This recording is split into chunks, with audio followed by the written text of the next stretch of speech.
Assalamualaikum dan selamat sejahtera. Saya Dayangku Mas Afila binti Awangku Syahminan dari PES UUM Sibu Sarawak dan bernombor matriks 2598842. Untuk tugasan individu ini, saya telah diberi tugasan untuk mengulas sebuah artikel mengenai politik dan pentadbiran, dan saya telah memilih artikel yang bertajuk Media, Isu dan Tingkah Laku Pengundi dalam Pilihan Raya Umum yang ke-14.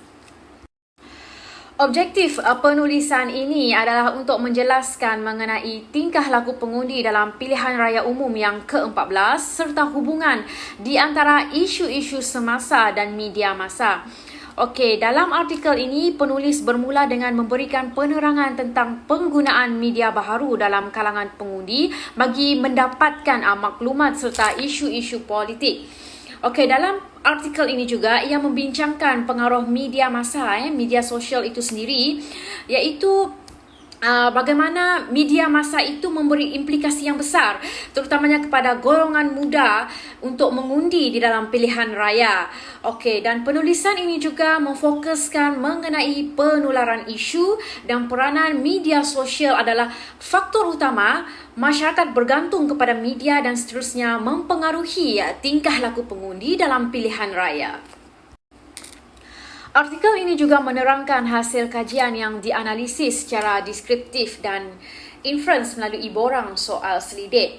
Dalam artikel ini, jelas menunjukkan responden beroleh maklumat mengenai politik melalui media masa dan bagaimana peranan media itu sendiri mempunyai pengaruh yang sangat luas dan mempengaruhi dalam proses pengundian. Selain daripada itu, terdapat beberapa faktor penularan isu seperti korupsi, nepotisme serta penyalahgunaan kuasa yang juga penentu untuk masyarakat mengundi bagi pilihan raya umum. Okey, contohnya adalah seperti isu kegagalan kerajaan dalam memerintah negara apabila gagal mengatasi peningkatan kos sara hidup rakyat serta masalah pengangguran dan masalah bagi kalangan siswazah untuk mendapatkan pekerjaan gagal diselesaikan oleh pihak kerajaan.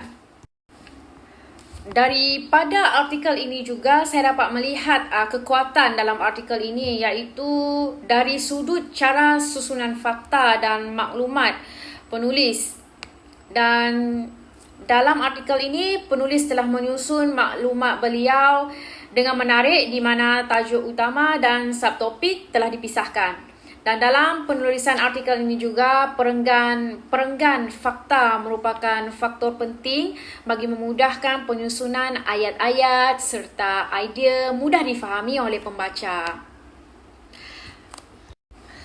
Berdasarkan artikel ini, penulis telah memfokuskan kepada tingkah laku pengundi dalam PRU yang ke-14, iaitu di mana media sosial dianggap sebagai medium perantara di antara pengundi dan parti politik. Dan pada persepsi saya pula, saya sangat menyokong penulisan ini kerana ia telah dibuat berdasarkan kajian serta ujian regresi, iaitu seiring dengan kemajuan teknologi terkini. Saya bersetuju menyatakan bahawa keadaan politik di negara kita banyak dipengaruhi oleh media sosial. Malah dengan kewujudan pelbagai jenis aplikasi seperti Facebook, Twitter dan YouTube misalnya, kita dapat melihat pola pengundian dalam pilihan raya.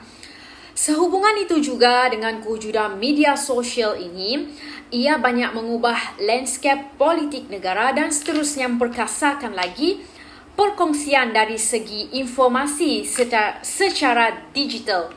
Dan menurut pendapat saya juga, penulis boleh menambahkan lagi isu-isu politik yang lain yang boleh mempengaruhi tingkah laku pengundi dan menambahkan lagi glosari dalam penulisan artikel ini.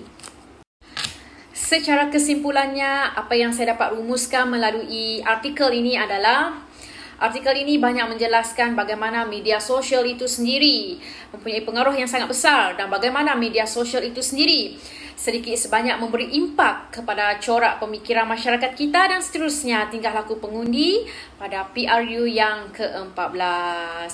Sekian itu saja ulasan artikel mengenai media, isu dan tingkah laku pengundi dalam PRU 14. Dan itu saja dari saya. Sekian, terima kasih. Assalamualaikum warahmatullahi wabarakatuh.